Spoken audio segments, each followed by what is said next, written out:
तो चलिए बच्चों, आज हम अपना नया टॉपिक स्टार्ट करते हैं, रिवैल्यूएशन अकाउंट।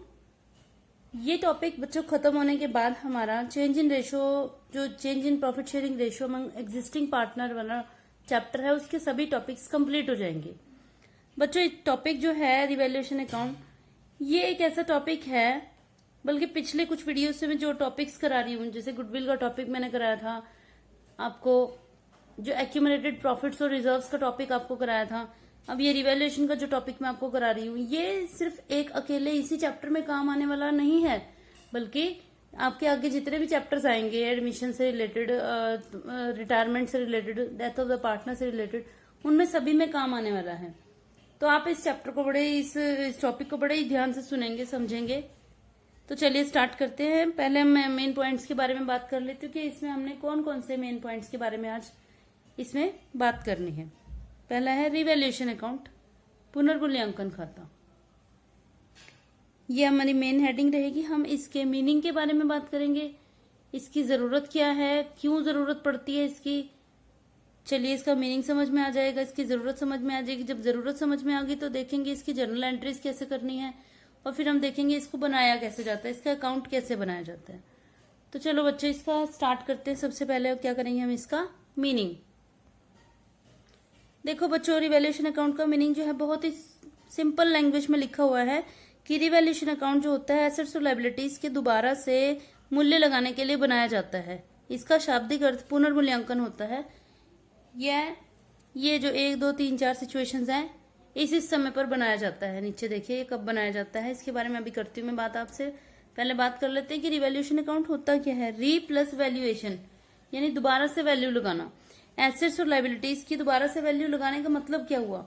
देखिए, जब बात हो रही है change in profit sharing ratio वाले चैप्टर की बात हो रही है अभी फिलहाल, तो जब रेशो चेंज की जा रही है, देखो जब कभी पार्टनर ने अपना बिजनेस स्टार्ट किया था, मान लेते हैं कि कुछ टाइम हो चुका है उनको बिजनेस अपना चलाते हुए, 2 साल, 3 साल, 4 साल, तो अब उनको ऐसा लग रहा है कि अब रेशो चेंज कर लेते हैं। तो देखो बच्चे, रेशो चेंज करने की वजह से कुछ पार्टनर्स को, आप ये जानते हैं, देखो पिछले वीडियोस में आपको पता चला होगा कि कुछ पार्टनर्स को सेक्रीफाइस करना पड़ता है और कुछ को गेन भी होता है।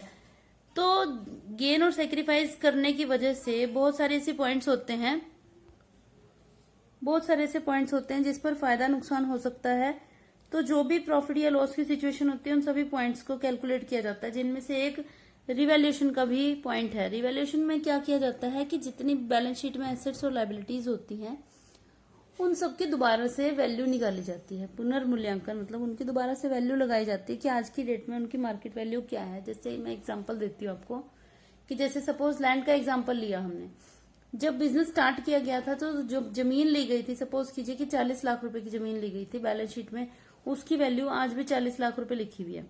4 साल हो गए सपोज बिजनेस स्टार्ट किए हुए, तो हमने आज तो बैलेंस शीट में आज भी 40 लाख रुपए लिखा हुआ है, लेकिन आज मार्केट में उसकी वैल्यू पता लगाई तो 65 लाख रुपए हो चुकी है। तो 25 लाख रुपए उसकी वैल्यू बढ़ चुकी है ना।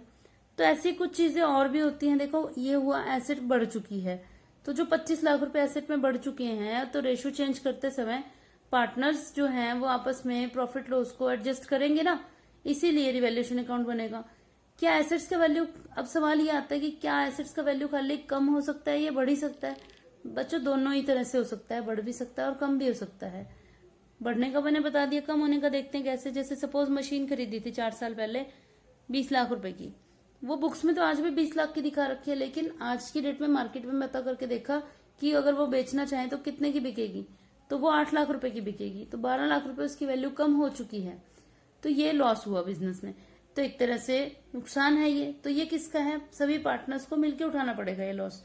तो रेशो चेंज हो जाने की वजह से जो पार्टनर्स हैं उनकी रेशो पे फर्क पड़ गया, इस वजह से ये होने वाला फायदा नुकसान जो है वो पहले ही एडजस्ट कर लेंगे। ऐसे कुछ लायबिलिटीज भी होती हैं, टाइम के हिसाब से कम ज्यादा होती रहती हैं, तो इसलिए रिवैल्यूएशन अकाउंट बनाया जाता है। अब देखते हैं कि ये कब कब बनाया जाता है। देखो नीचे लिखा मैंने कि कब, ये कब कब बनाया जाता है। देखिए आप,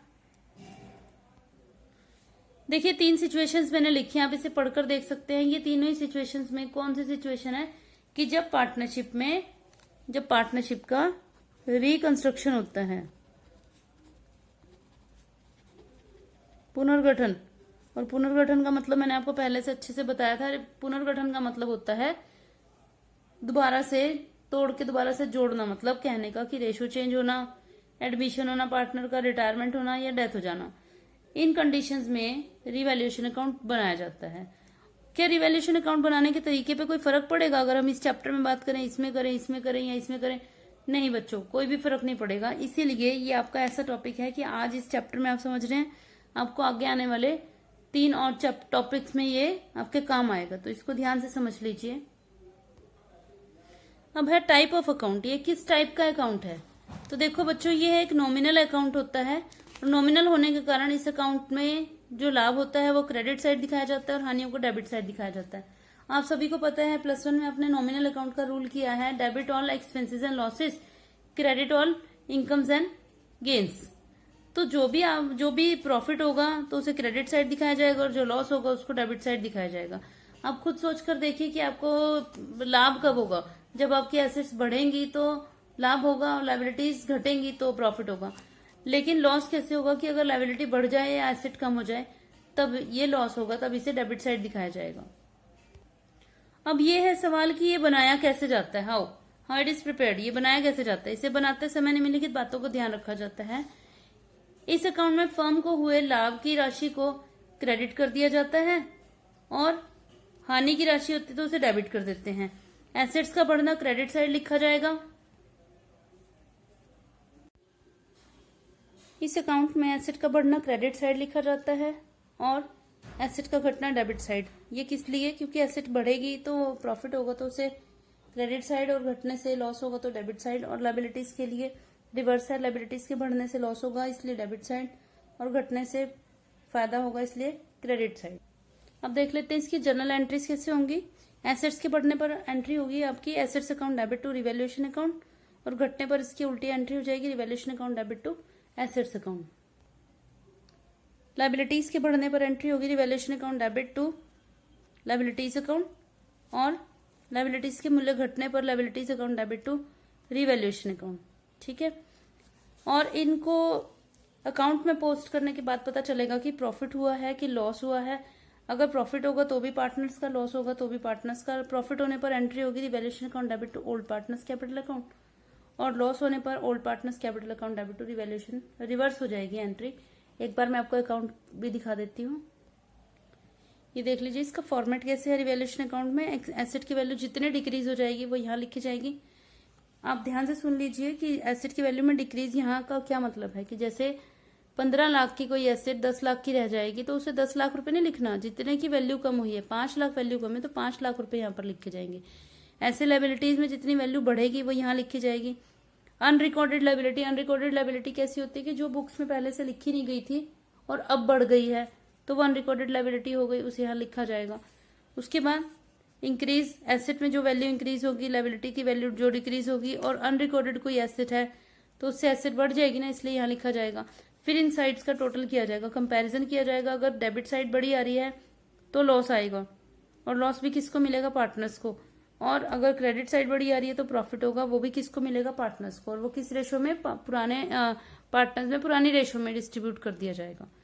तो बच्चों आज के लिए ये इतना ही हमारा टॉपिक। आप इसे अच्छे तरीके से रिवाइज कीजिए, इसके प्रैक्टिकल क्वेश्चंस कीजिए। अगर जो भी प्रॉब्लम हो आप मुझसे पूछ सकते हैं। Thanks for watching.